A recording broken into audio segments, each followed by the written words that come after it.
Grandia II is a great RPG from the PS2 era. There's a lot I love about the game. I love the unique combat, I love the lore the world has, I love how the story tries to be Final Fantasy VII, but fails at everything it tries to copy. I love that the main character design is the worst thing I've ever seen in my entire life. The only real problem I have is that my friends are still alive. I can do this just fine on my own. You guys, just lie down for a second. Before you and I go on this exciting adventure together, I've assembled some rules. Let's go over them real quick. 1. The party AI, besides Ryudo, must be set on withdrawal. The only actions they will ever take is either move or defend. Because this is only my second time ever I play this game, I wasn't aware of this setting until a few hours into the run, so instead I just put them on defend manually. 2. All damage buffs and debuffs must be done by Ryudo. 3. All boss battles must be entered with the rest of the party dead. This is not always possible, but I'll bring it up when it isn't. And 4. I only implemented this one later into the game. I am not allowed to revive party members. The reason I implemented this one later is because when you enter a checkpoint you can decide to heal up. If I wanted to heal up Ryudo, I'd have to heal up the entire party. I was fine with this at first, but later I felt this kind of broke the spirit of the challenge. Alright, time to start playing. Beware of spoilers if you care. I will be going over the story every now and then.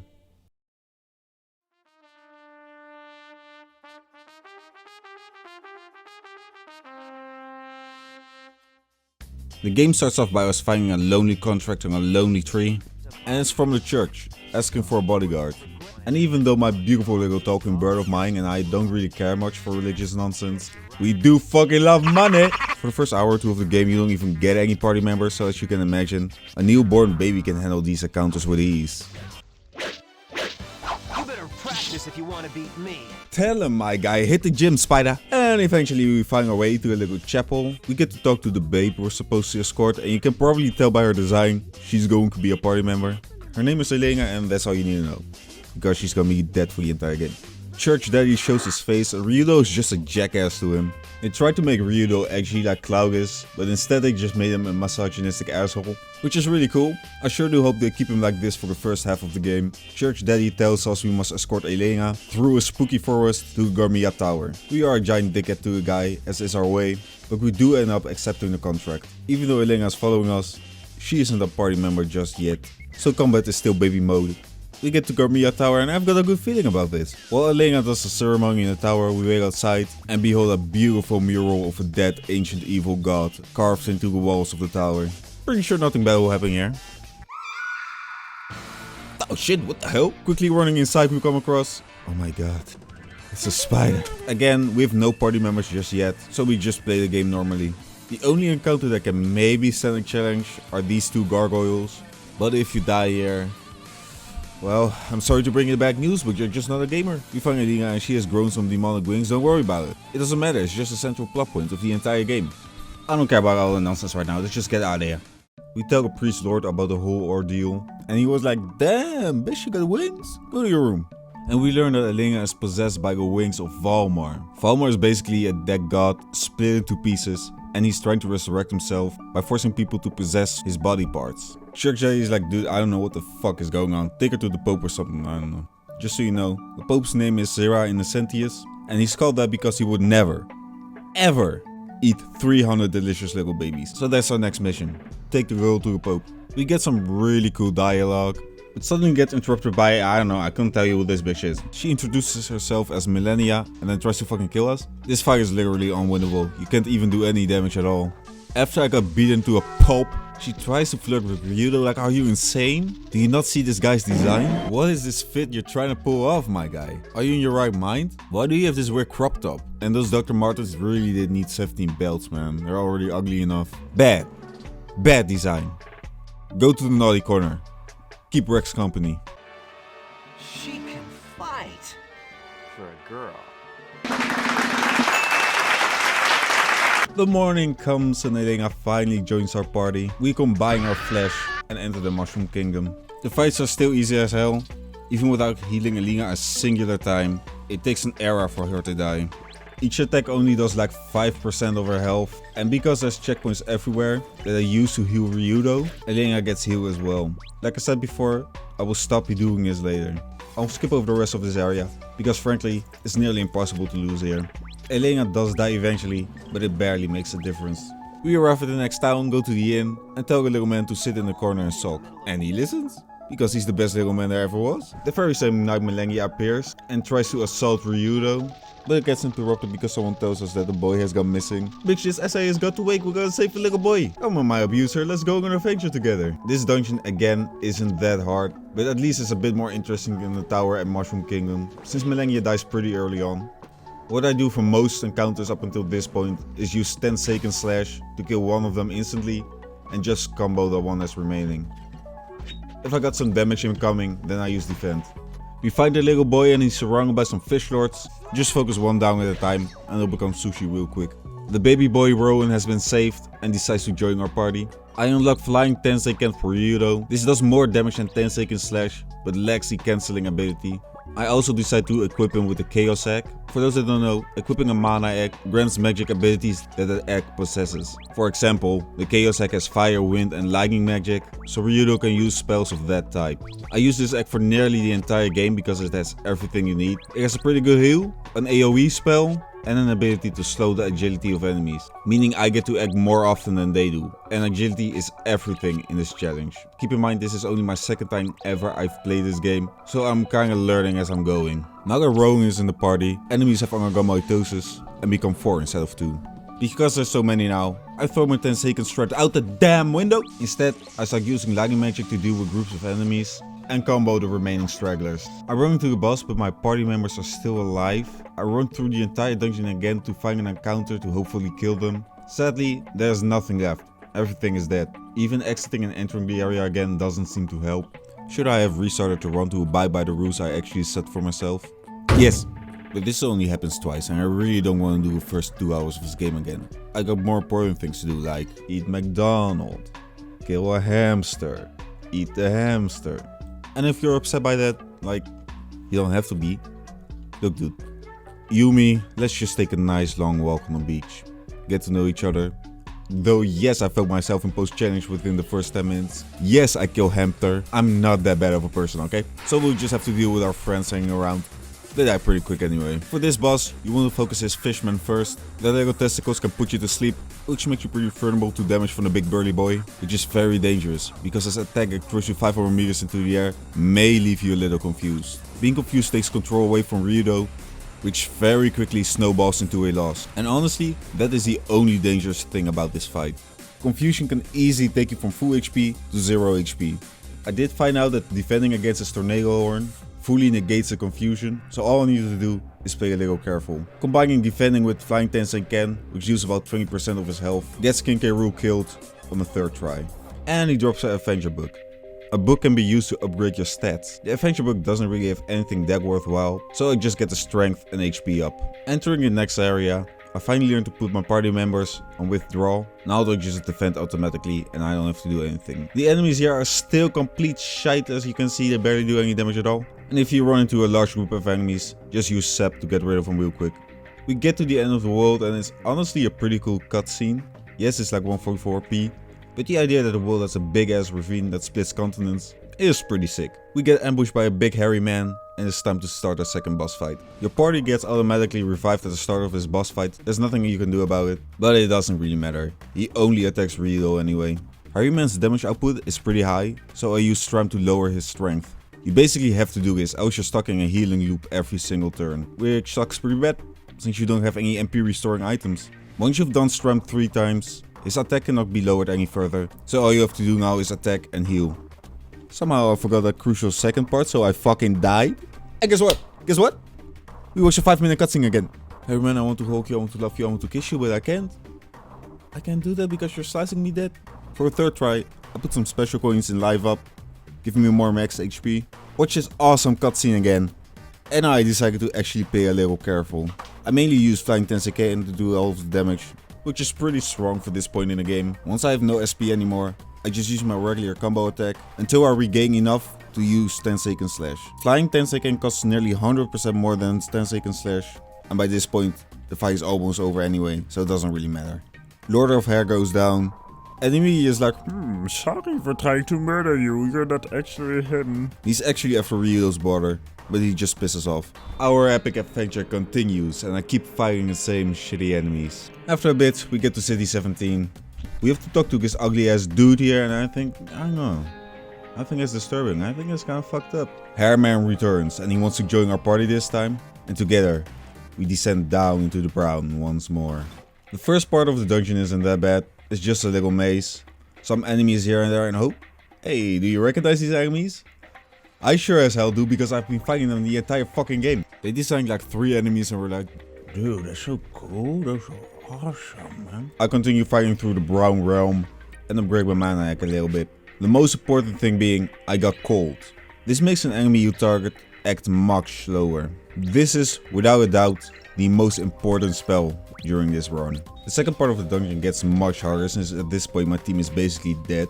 It's still not that bad at all, but at least it's not the same cakewalk I've been used to up until this point. We arrive at the boss, and it's time to put this motherfucker to sleep. Enjoy my teammates now that they're still here, because from this point on, you'll only be seeing them dead on the floor. The boss consists of 4 parts: the head, the body, and his left and right hand. As you can imagine, that's a lot of damage to deal with when you're just on your own. The body is by far the most dangerous part, so use cold to slow it down. Focus down on one of the other parts. I chose the left hand, but it doesn't really matter which one you choose. Once the left hand has been destroyed and the body has been slowed down, you can easily out-heal all of the damage it deals. However, at this point I don't believe you have any items that can recover your MP, which kinda means you're on a time limit. All you have to do for the rest of the fight is focus on dealing damage on the body. It has a really big health pool for just doing a solo, but after 24 minutes of just this fight, it is done. That was a little rough, but nothing too bad. Our next destination is my bedroom on December 1st. There's a lot of ugly ass dudes with ugly ass feet walking around here. Conserve your MP, because it will be a while before you see a village. Especially since I fight every single encounter I see, because I want to grab as much XP and loot as possible. After I'm done smacking up some troll faces incarnate, we run into what is probably the worst Yoda cosplayer ever. Like seriously, you just dyed your hair green and call it a day. That's so fucking lazy, dude. She dematerializes behind the tree because we bully her for her ugly ass costume, and we enter the next town. The villagers think the town is cursed because some people go to sleep and just do not wake up. They just go in a permanent trance, which honestly, I wish I was me when I had that one dream about Sheva. Turns out the little yoga bitch lives here, and we were about to beat her to death, but they got interrupted sadly. We play a quick D&D one shot with her mom and call it a day. Ryudo gets that one nightmare I have ever since I started doing YouTube, and he wakes up screaming and fucking shitting everywhere. Lucky for us, eyeballs aren't real. We quickly run outside and spy fly eye go high in sky into cave, and obviously, we can't let it fly.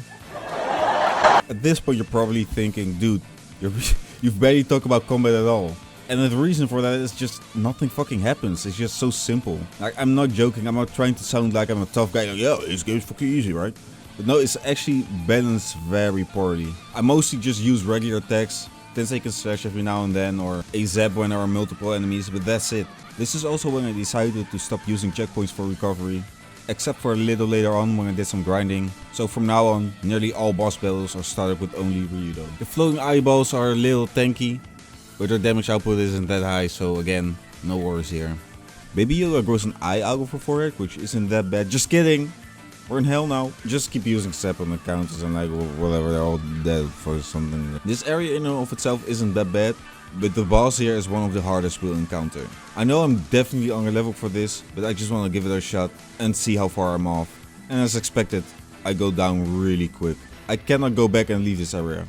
Lucky for me, the enemies here do respawn. So for the next 2 hours or so, I grind this area out and try my hand at the boss every now and then. And guys, let me tell you, this shit is hard.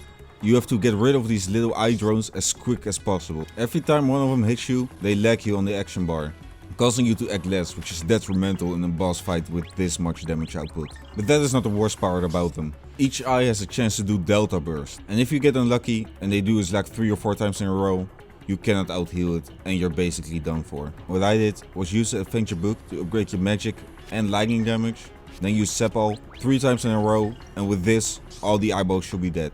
Don't even bother healing. If you have your speed upgraded as well, the eyeball should only be able to attack once, making it unlikely that you get hit by a volley of delta bursts or that the boss itself uses confuse on you. After you kill the eyeballs, heal immediately. Start focusing down one of its tendrils. If the main part of the eye is using spellbinding eye, cancel that shit out immediately. It can stun you for a long time, and if the eye decides to use a lot of crackle, there's no way of surviving. Unless you bring an accessory that makes you more resistant against ice damage, which I really recommend bringing. It helped out a ton. Even with all the arrows gone, the boss itself is still a threat. It can kill you even when you're over half HP. Keep track of what each part does and try to cancel out the most dangerous attacks, which are Spellbinding Eye, Confusion and Crackle. I recommend bringing a revival ring with you. When the drones are dead, instead of healing, focus on debuffing the eye with cold.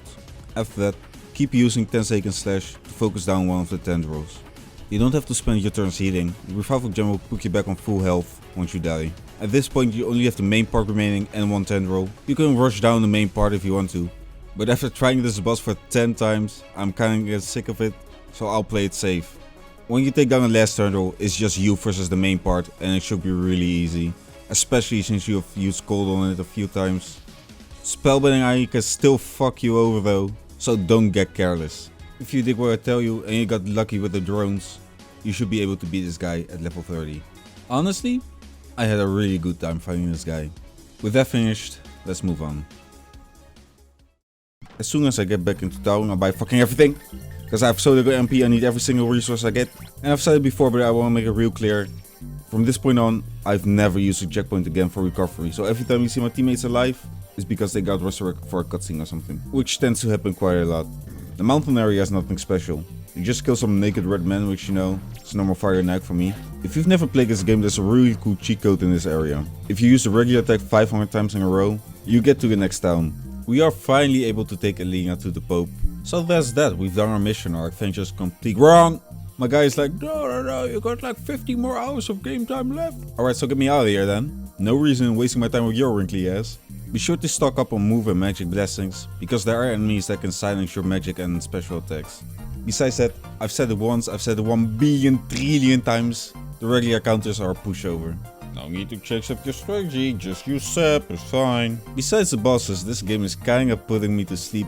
Story isn't anything to write home about either, it's semi-interesting but not that special. When I was younger I was entranced by this game, but now, not so much. Let's hope it gets better.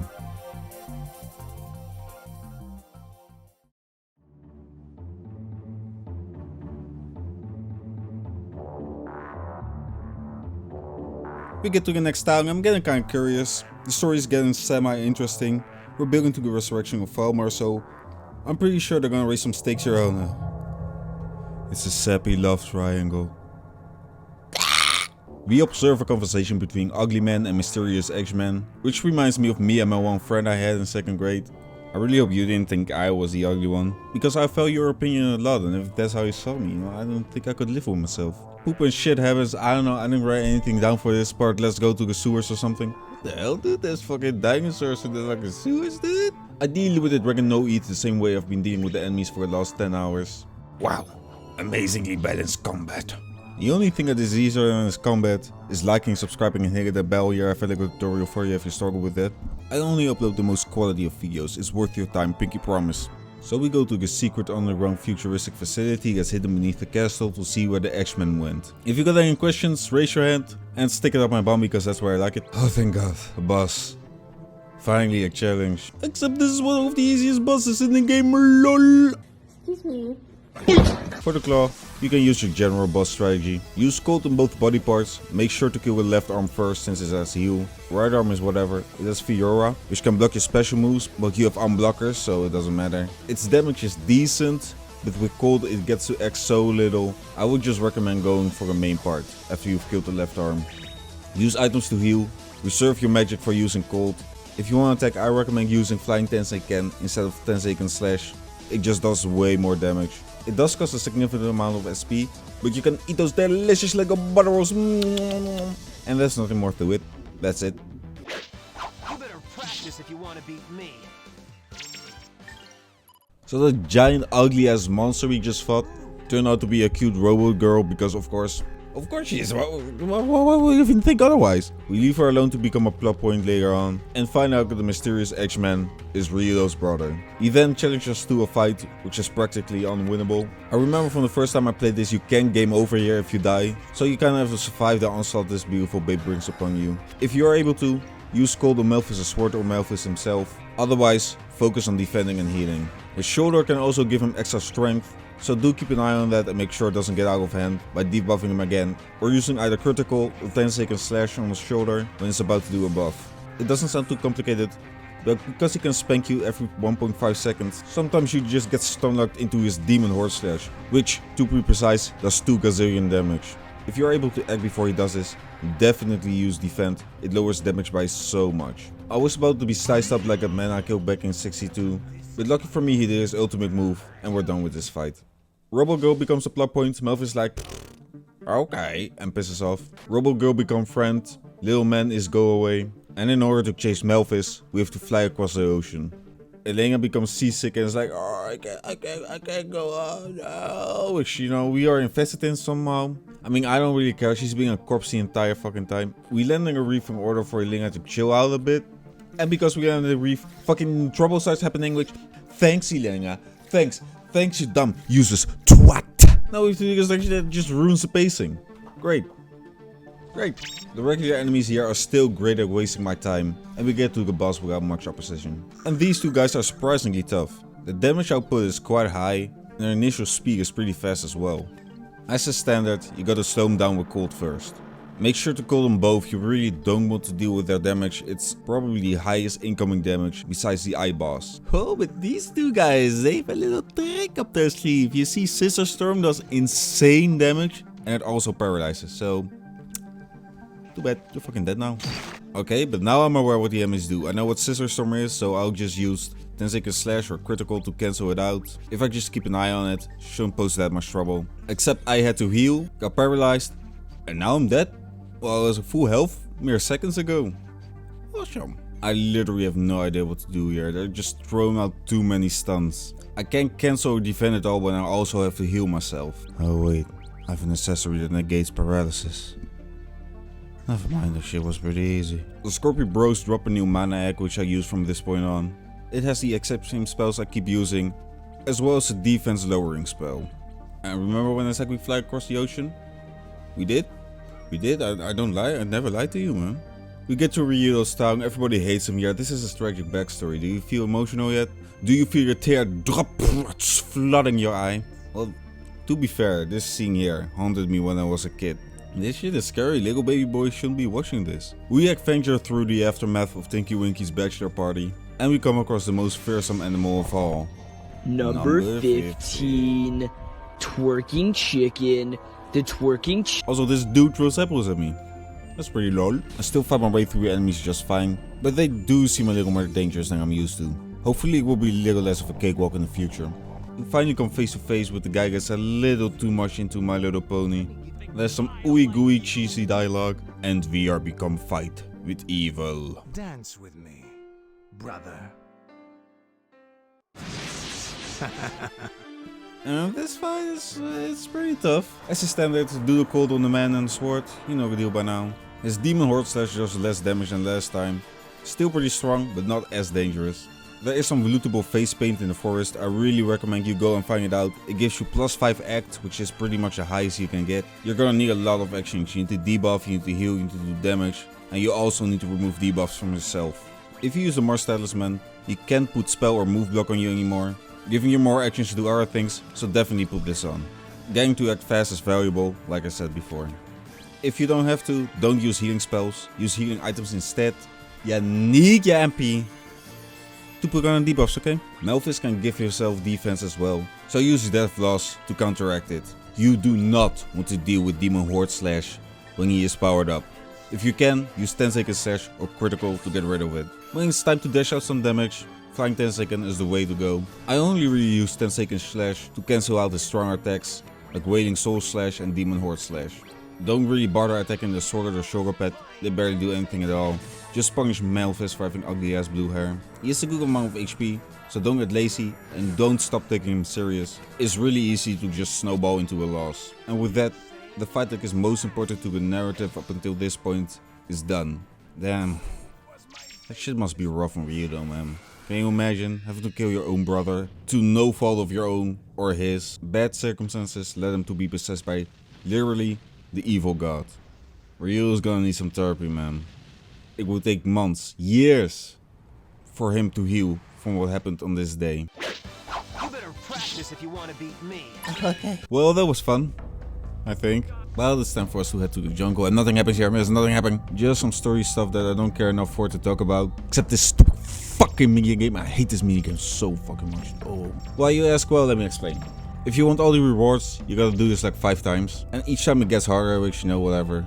Doesn't matter that much. What does matter is that each time you want to try the minigame, win or lose, you have to go inside the building, fall down, talk to the fucking monkey or whatever the shit is. Do the minigame, watch the monkey dance, walk to the exit, get the reward and do all that shit again. There's no quick restart. This game just does not respect your time. And not only in this regard, it also has no skippable cutscenes. And you can't skip the combat animations either. You sit down, open your mouth and eat every single thing this game feeds to you. No questions asked. Now that we've defeated Melvis, the combat encounters get a significant difficulty change. Oh, does it finally get harder, you ask excitedly? It gets easier, brother, you got Skydragon Slash. Ryudo does the most epic line of all. Sworn enemies, you shall be defeated! And then instantly kills everything on the battlefield. I'm not joking. It destroys every single encounter until the end of the game. The only drawback it has is that it costs a lot of SP, but once I get my hand on enough SP restoring items, it doesn't really matter. I just use Skydragon Slash, battles 1, restore SP, Skydragon Slash, win the battle, restore SP, etc. But I hear you asking, shouldn't you be at least farming some gold to have that many SP restoring items? Well, because the game is so fucking good, as long as I do every single encounter, I don't have to worry about gold at all. I'm not gonna be talking about these encounters anymore. They're just Skydragon Slash spam. Awaiting us at the start of the next dungeon is Big Burly Boy Part 2. I got spat upon by this filthy little hound. They did the most disgusting wombo combo the world has ever witnessed upon me, and I died while I was still at half HP. Okay, Burly Boy, okay. I wasn't familiar with your game. I Skydragon Slash the Doggies into next Saturday, because I'm a weekend dead and that's when I get to see my boys again. After that I just start bullying boss man. It's a 1v1, so you'll never lose those at this part of the game anymore. As a reward for defeating a hulking maniac, we fight 2 titty snake ladies. It's an experience I'm quite open to if, you know, they want to try to murder me. Just use code 10-second slash and Skydragon Slash, that's it. You won, good job. Hello, final boss here. It's a 1v1 against the evil version of the Robo Girl. And like I said, you'll never lose these at this part of the game. I would recommend using a Speak Mushroom or 2. Her agility is pretty high and this way you'll guarantee you'll stay safe. But it isn't necessary or anything. I also have the Godspeak ring, which gives me even more agility. And now, I am the final boss. Good luck trying to hit me, bitch. I'll just 10-second slash everything you do. No, seriously, with this much agility, you can cancel everything she does. She's just stun locked. The fact that I'm able to do this with just Ryudo and no other party members, like, is this game broken or what? I don't even dare to call this a boss battle, but she's dead either way. The body of Velma resurrects, I think, I don't know. There's like 7 pixels on the screen, I can barely make out what's happening. Well, the only thing that's logical to do when you see a giant body is of course go inside it. What hole do you use to get in? Oh, the mouth, of course. You don't have to be such a little freak about everything, dude. Get a hold of yourself. I destroy every lymphocyte that dares stand in my way. I do some puzzles and people aren't aware of this, but there are block puzzles inside of your body. However, this is pretty unnatural. I don't think eyes are supposed to grow inside of your body. It's a little strange. We go through a maze, activate Nexus Blood Ball, go through the maze upside down. I don't know what's happening anymore. Why are the dinosaurs here? This boss's main gimmick is that the middle part sucks me up. Just like your mom. And when I get close, the 2 tentacles try to penetrate me. Just like your mom does. Use the Ring of Guarding. It defends you from nearly every status effect. Because of course there's an accessory that does that. Just defend yourself against every status effect. Imagine having a challenge. I'm sorry to spoil the mood, but this is probably the easiest boss in the entire game. Sometimes the spiky claws don't even hit me. Just use Gold, Skydragon Slash and 10-second slash. Can you beat Grandia II only using Ryudo? Yes you can. Yes. It's too easy to break a combat system and just become a god. At least I know I've yet to face the hardest boss in the game. That's something to look forward to. There's a big panic in the town. Apparently the Day of Darkness has arrived. Yes, that's what it's called. Do not question the writing. John Grandia will personally come to your house and give you a nice spanking if you do. So apparently the church is evil and they send their knights after me. Whoa, there's an original concept. Never seen that shit before. Don't worry, I know what to do. Sworn enemies. Alright, so we're done with. Oh, I wasn't supposed to do that. I've got a boss fight and that was my only way to kill my party members. At this point I can definitely say I failed the challenge. I could have reloaded the save, or defend it until my party members were dead or anything. But I just didn't, and I don't know why. I guess I just kinda stopped caring at this point. If you are curious, this is the last time it happens. All other bosses I done with Ryudo solo. I just don't know why I didn't bother for this one. Which is a real shame, because this boss is decently difficult. Of course, first focus by putting cold on all the parts. This guy has some nasty status effects, so use the Ring of Guarding as well.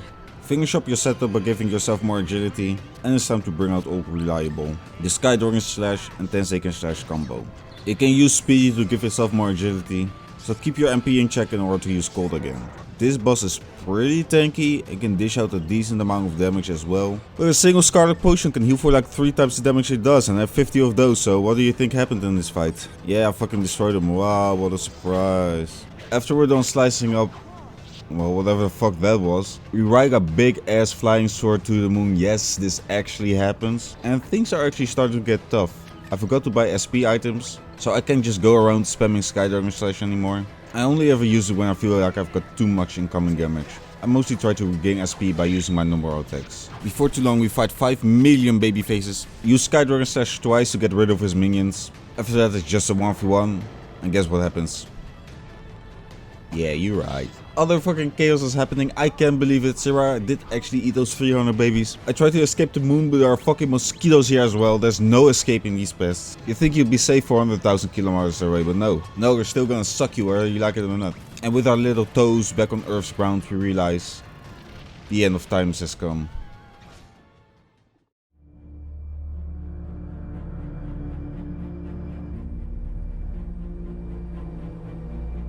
You know, at least the story picked up. We arrive in a town we visited before and everything is just destroyed. I'm kind of a sucker for games where a third act is like the end of times. It's such a huge contrast to where the game began. Fighting these silly little guys is surprisingly tough. I think they're the hardest non-boss enemies in this game. I honestly don't know if they're counted as bosses or not. But of course you got Sky Dragon Slash, man. Got Sky Dragon Slash, man. I look upon the sky for guidance, but the only thing I see is an early 2000s CG cutscene which is fucking terrifying. We do probably the worst dungeon in the entire game. Why does this dungeon exist? Outside is literal hell on earth, and the game is like, welcome to my puzzle dungeon. Ooh. How will we get past this door? You must figure it out. Enemies here die instantly, you know how it goes. We run into our first mini bosses, and these guys are just hacking filler, just like the rest of the dungeon. Just use your fearsome threesome, Cold, 10-second slash, and Sky Dragon Slash. And the reason I keep repeating it so much is because it's gonna be on a test. So you better get it through that thick skull of yours. I run into another mini boss and guess what my strategy is? Guess, come on. I mean, look at this. They stunlock me in round 1, and they still get barely any damage in. If you are truly interested in how I did nearly every boss and mini boss solo with Ryudo, I'll put a link in the description where you can watch the uncut boss battles. We get to the control room, and our supervisor is a robo girl named Elmo. Yes, she's called Elmo. You got a problem with that? At this point in the game, the dialogue is getting immeasurably cheesy. Look at me. Look me in the eyes and tell me this dialogue isn't cringy as hell. There is one last shop before a point of no return. I sell nearly everything I have and buy a lot of Seed of Swifts. This will give me even more agility. If I'm able to act fast enough, I'll always be able to out-heal the damage I'm getting. We are become the most beautiful ball you have ever laid your eyes upon. And we enter New Fomor's body. Oh wow, it looks disgusting. Great. I also got this weird glitch on the save screen, like what the hell is going on here? The regular enemies and mini bosses here really don't require any adaptation. So let's skip them and head to the boss of the area, which is also the hardest boss in the entire game. So this is it, Velmar's score. I remember having a lot of trouble here first time I played this game, so let's see how it goes. This boss consists of 4 parts, which means the setup phase can take a while. Start off by applying some face paint to yourself. I recommend going for Tiger because that way you'll look really scary. I would recommend using Exhaustion Nut as well. I'm not gonna comment about the name. This will slow down an entire group. Sadly, I only have 1 nut and still have to rely on Cold. The damage output is definitely the highest out of any boss in the game. So even during a setup phase, I would recommend using 10-second slash to get rid of his most annoying abilities. After you've put Cold on every single body part, reach into your item bag and look for any buffs you can find. However, I soon found out this guy's most annoying ability, Vanish. This will remove every single buff and debuff on every participant. His cold is gone, my agility is gone, my attack is gone. This is incredibly annoying. I need cold on him. He just shits out damage. I reset my game, and for round 2, I try the exact same thing, except this time I keep an eye out for Vanish. Except he never used it again, like at all. I guess it depends on how many buffs and debuffs are in play, because this time around I only use cold and agility on myself. When it's finally time to do some damage, do not spam Sky Dragon Slash. If you are going to use it, make sure you have enough SP left to do a Tenseiken Slash or 2. That move is going to be your biggest friend during this fight. I don't really recommend focusing down a specific head. They all just have so much HP. Either focus down the core or use AoE attacks. By this point all the parts are so slow. Just focus on staying alive and slowly chip away at the core. Also, their heads in the command bar look like a baby Trump. The damage output is really high, but I put so much extra HP from the adventure books in Ryudo. I can survive nearly everything they throw at me. Spellbinding Eye can still fuck me over, but as long as I keep it in check with Tenseiken Slash, I'm all good. There were some really scary moments during this fight. Honestly, like, it's so lengthy I got really nervous. But in the end, I was able to do it on my second try. I'm glad that shit is over with. Too bad, ain't no rest for me. Gotta fight Millennia now. I know this fight isn't that hard, but knowing I have to do the core again if I die here is nerve-wracking, man. It's a 1v1, so you know my strat here. I give myself some speak mushrooms because that's what the cool kids do, and the fight's done before you can blink. Not hard, just a bit scary. So here it is, Vincent van Gogh's Wonderland, the last stretch of this game, and it's a boss rush. I have to start with Millennia alive because there's no way I can kill her. It don't matter, she's dead in like 2 turns. We have to fight the mouth of Valmar again, but this time around it has significantly more HP. I decided to not use cold this time around because there's 4 parts and the setup will just take too long. This fight is almost exclusively done with Sky Dragon Slash and Tenseiken Slash. First boss down, no problem. The second boss fight is... no... His dies. His dies again. The little drones don't die from one Sky Dragon Slash either. It takes like 5 to kill them. The damage output is insanely high as a standard with these guys. So just like the first time, you want to get rid of them as quick as possible. Even though you have to use it a couple of times, Sky Dragon Slash is still the way to go. The damage can rack up insanely fast. If you're below 70% or so, definitely just heal. But I had to get lucky more than once just to live through the onslaught of the little flying eye freaks. Look at this dude, oh my god. It's all about surviving. Once you find an opening, only then use Sky Dragon Slash. Also use the Ring of Protection. If the giant eye man is able to debuff you while all this shit is going on, you're definitely going down. After using Sky Dragon Slash like 5 or 6 times, everyone should be dead simultaneously. 2 down, 2 more to go. The third boss is the Heart of Valmar. I wasn't able to solo it last time, but I'll redeem myself now. I have a little mushroom lord above my head and it will bless me with the power to become the coolest guy to have ever lived. Never mind, I killed it. Goodbye, mushroom man. Use some speed shrooms to become fast as fuck, boy. You got to chill. Cool down. And the boss doesn't do anything that's intimidating or scary at all. Combining 2 slashy bros, a flying Tenseiken every now and then if you want to feel really cool, and you should be done. It's time for the final boss. You and me, Popey boy. You and me, let's throw some hands. I'm so ready for you, my guy. You have no idea. Oh. Uh-oh. It's a 1v1. Final boss of the game is a fucking 1v1. Of course they did. They did it. They made a fucking final boss. They take away all challenge at the ultimate mission. Even get to attack. Long fucking campaign. I spent like 30 hours in. I'm dancing. I wonder if they played this game. I wonder if they ever saw so fucking. I think instead of balancing, they were biting off their own donuts. And that's it. That's the final boss. We're done here. Thankfully. Final verdict? Pretty disappointing. As a challenge I removed 3 party members and it was still just way too easy with a few exceptions. I'm looking at you, fucking eyeball monster. Towards the end the story got really cheesy as well. I just couldn't take it seriously anymore. For me the nostalgic factor really helped me going through it. But if you didn't play this game as a kid, it's just best to leave it alone. Thank you for watching, silly little people.